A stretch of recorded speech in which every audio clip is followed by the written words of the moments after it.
Things in the Republican Party are getting stupider by the day.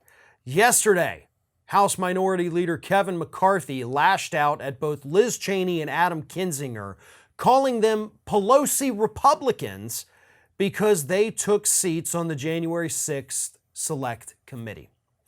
Liz Cheney, when asked about McCarthy's comments later in the day, responded that he was being childish.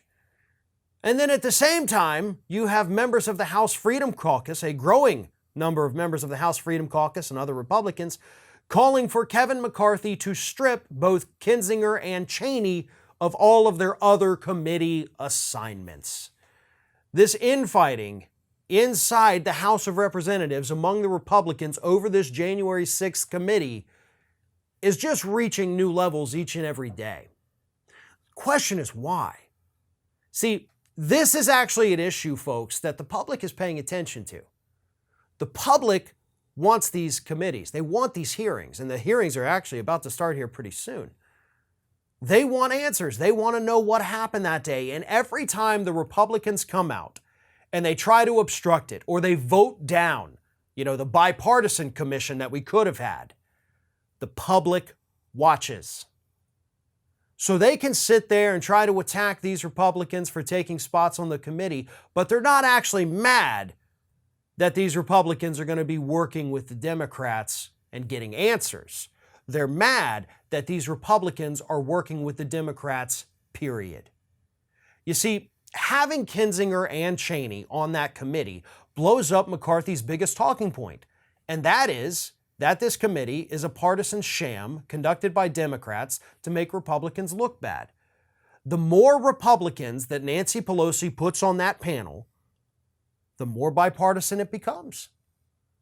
So she is actually destroying Kevin McCarthy's talking points and making him look like an idiot in the process.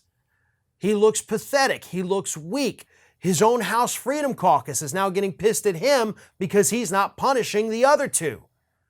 This infighting is only going to escalate from this point because McCarthy has been put in a position to where no matter what he does, he can't win.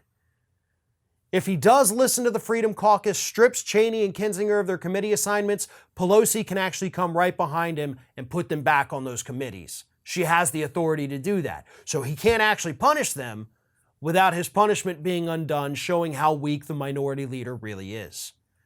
But he's also at risk of pissing off the far-right Freedom Caucus by not punishing them, and then they're going to attack him. They're going to call him weak, and he could lose his minority leader status because of that.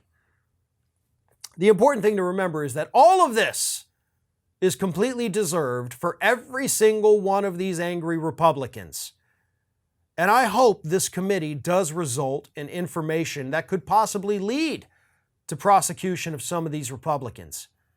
I think the biggest thing I want answers about is why was Boebert tweeting out Pelosi's location? And I know I've mentioned that a lot, but I still think that's something we need to get to the bottom of.